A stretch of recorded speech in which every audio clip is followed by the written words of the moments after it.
15 minus 1 is 14. 14 minus 2 is 12. 12 minus 4 is 8. 8 minus 1 is 7. Then 7 minus 3, you have 4. But if you start from the lower to the upper, you start at the bottom. Just simply rewrite 4. Then 4 plus 3 is 7. 7 plus 1 is 8. 8 plus 4 is 12. 12 plus 2 is 14. And then 14 plus 1 is 15. So, we are now through on preparing the frequency distribution. So, our next now is the measures of central tendency. So, may I erase this now?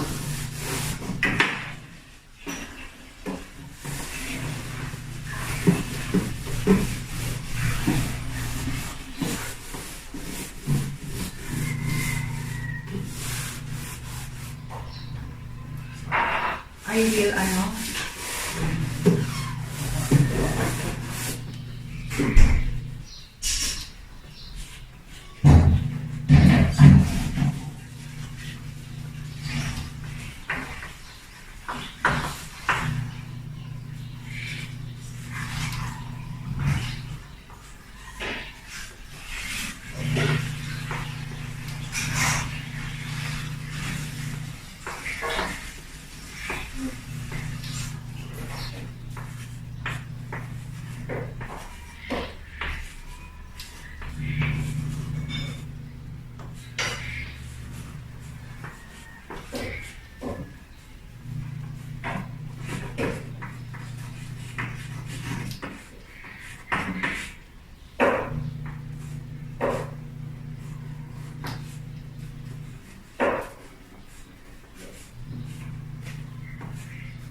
Okay, so let us now continue. We are through in preparing or constructing the frequency distribution. So next is, let us discuss the measures of central tendency.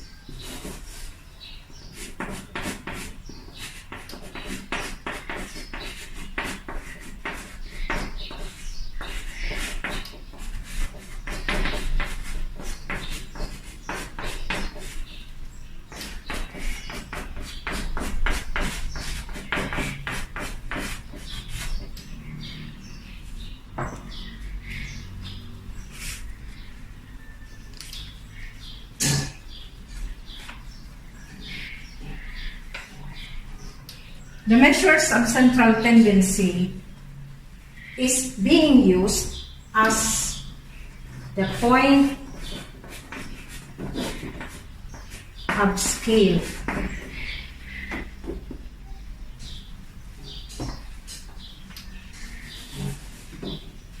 Point on the scale.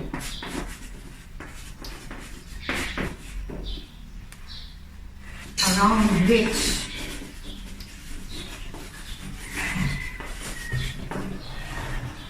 the scores tend to group.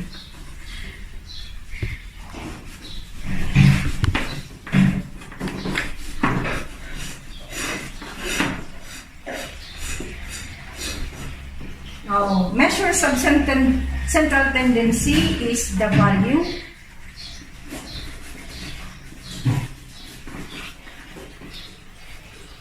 which typifies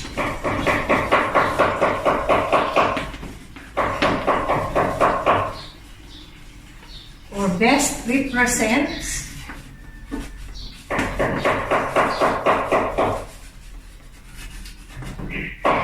the whole distribution.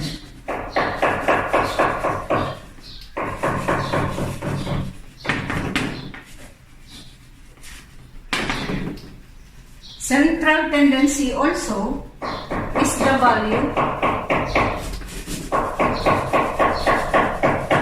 So the measures of central tendency is the value that will be used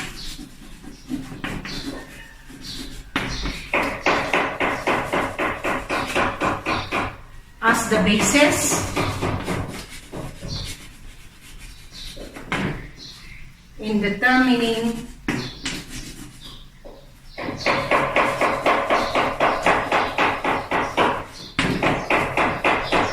whether the group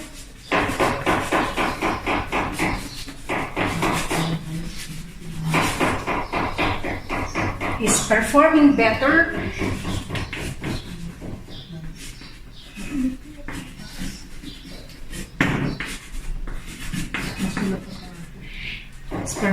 better or poorer compared to the other group.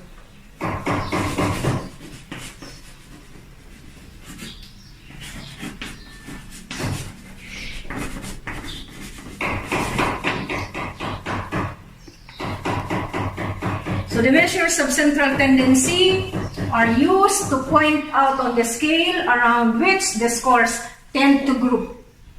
And then the value which typifies or best represents the whole distribution. And it is being used as the basis in determining whether the group is performing better or poorer compared to the other group. Now, measures of central tendency has three types. The first type is the mean.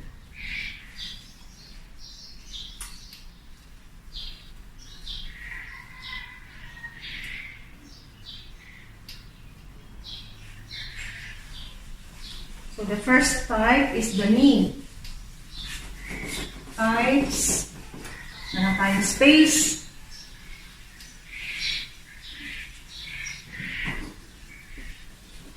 I will erase this class. Anyway, I will also post the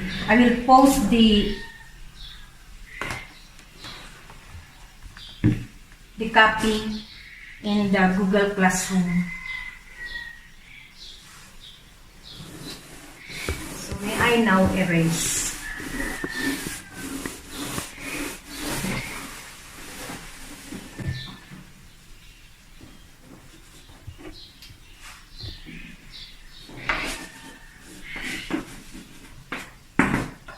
One is the mean, second is the median, and the third is the mode. For the mean is the average of a group of scores. And it can be affected by extreme scores. This explains that when you add a more higher value or higher score, so if we are going to say change 89 to a bigger or the higher score than this, say 90 or 95, and then if we are going to increase or decrease the lowest score of 78 to 60, so of course the mean value will be affected. So once you increase, or once the score is high and too low, the mean of the distribution will be affected. Now, mean is a stable and reliable measure of central tendency compared to the other types of central tendency. It is reliable because once you get the average, all the scores in the given distribution are being considered. Another one is, a mean is used when there are no extreme scores or a few with very high scores and a few with very low scores. So that is mean. Let's go to the median. Now, median is the score or the point that divides the distribution into halves.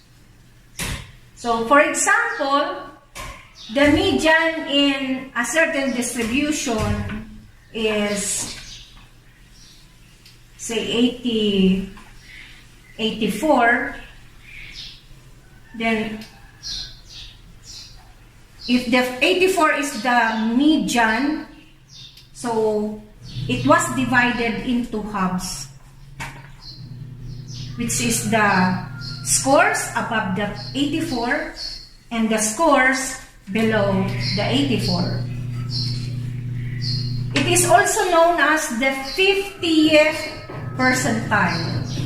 And in the decile, it is the 5th decile. Then another is, the median is not affected by these extreme scores as compared to the mean. So mean is affected by the extreme scores, while median is not.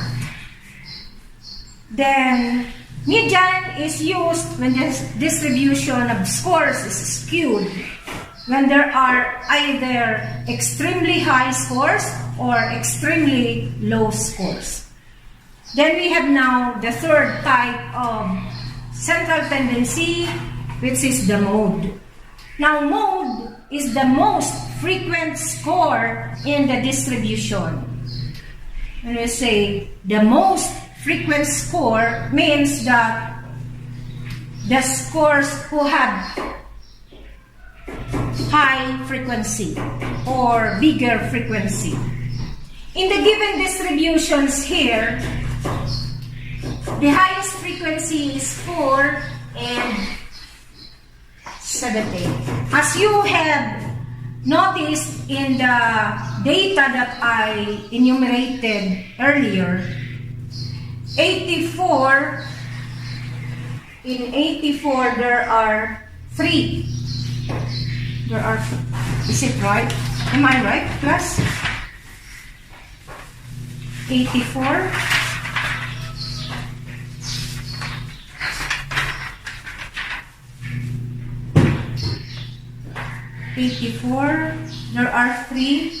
There are three. Now here, the given data is in a group data. But if you are going to use the ungrouped data for the 15 scores obtained by the 15 students, the highest frequency in the given distribution is 78. Since there are 4 from the 15 students who got 78. So the mode in the given distribution is 78.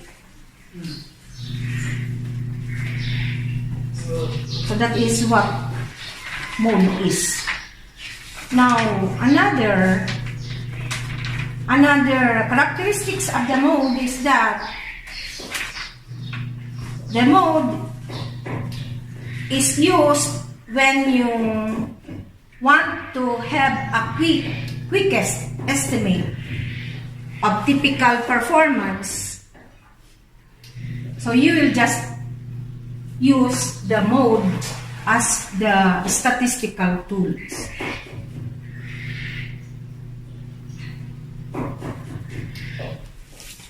Next now is, how do we compute the measures of central tendency for the mean? So let us first leave this data. So we'll go back to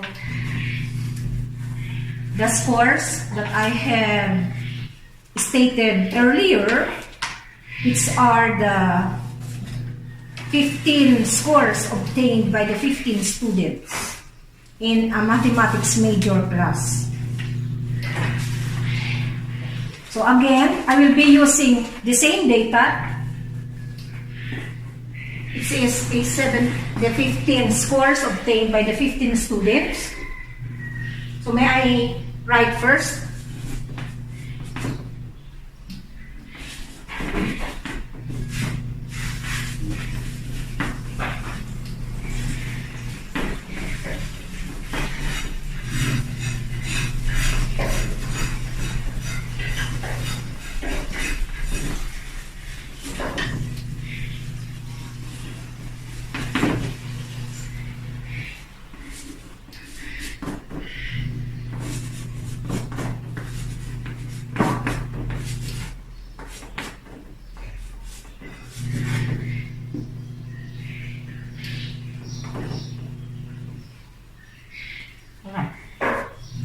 Next now is how to compute the mean in the given distribution of the scores obtained by the 15 students in a mathematics major class. So let's take first the mean. Now to find the mean or to compute the mean of the given distribution, we will be using the formula x bar is equal to the summation of x divided by n.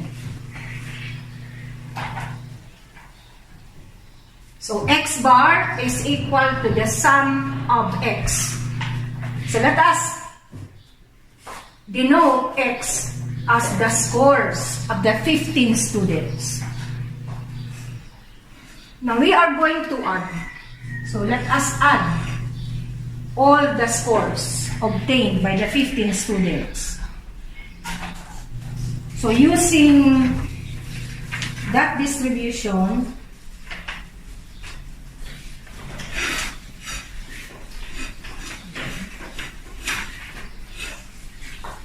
we are going to add 78 plus 87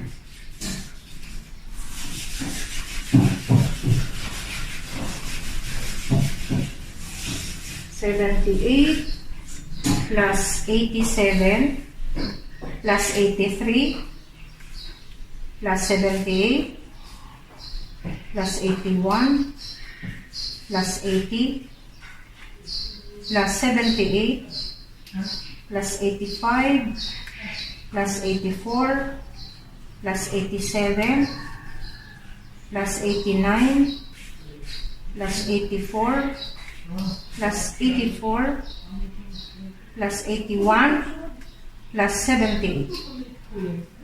So we have 1,237.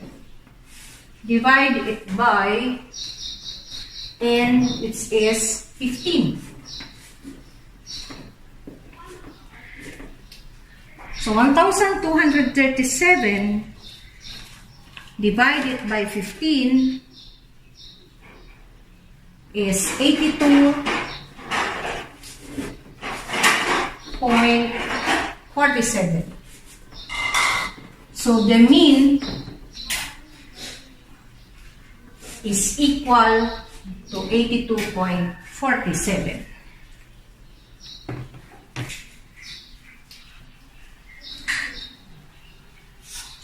From the given value of 82.47, we know now that the value indicates the average of the students, of the 15 students in the math major class. So 82.47 is the average. If you will interpret the value of the mean,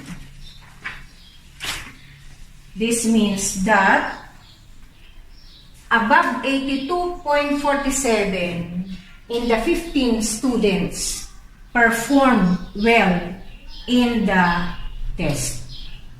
So those who perform well in the test are those students who got the score of 83 and above. So 83 up to 89. From 83 to 89 are those students who perform well in the certain test. So next we have median. So how do we compute the median?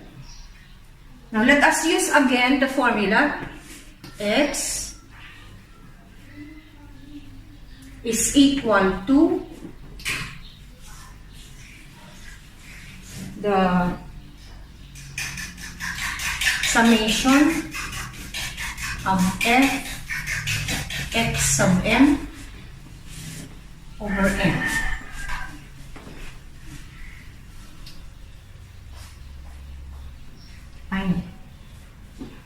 Sorry. So to find the median of the 15 students, we are going to arrange from the highest to the lowest, or from the lowest to the highest.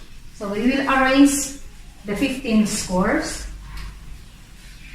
from highest to lowest. So 89, 87, 32, next is 85,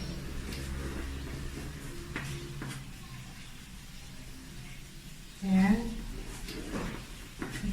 how many 85? There is only one. So next is 84. 184. We have 83. 184, 5, 6, 7, 8. 83. 81. 80. Where are they?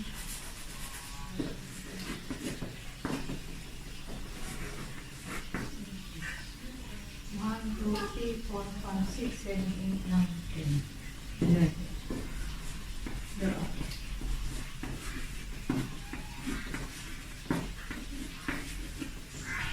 So we already arranged the scores from highest to lowest. So to find out the median,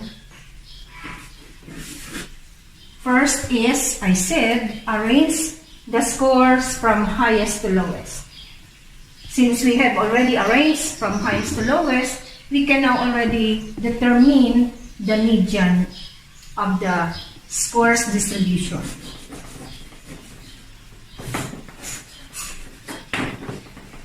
To find the median, we are going to look for the mid score in the distribution.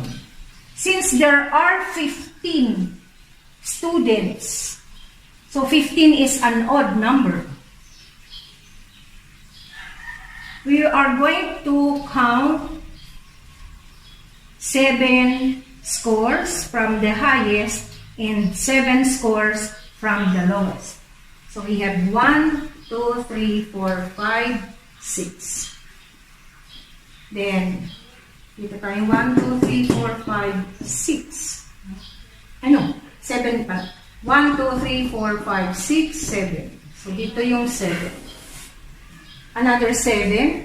So 1, 2, 3, 4, 5, 6, 7. So the underlined are those scores for 7 students, and another scores for the 7 students also in the from lowest to highest. In this case, 83 is the middle of the 15 scores. So 83 will be the median.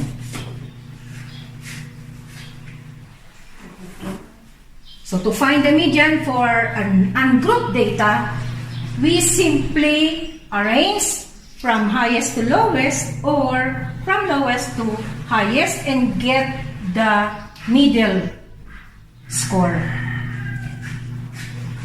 But what about if the distributions has even number? Supposing instead of 15, we make it as 14 only. So let us remove the other 78.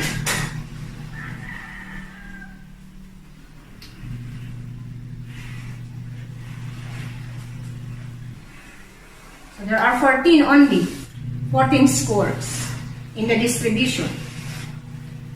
How are we going to determine the median of the 14 scores in the given distribution?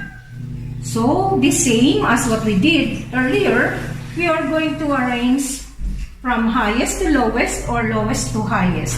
Since the scores are already now arranged from highest to lowest, then we are going to determine the middle score in the distribution.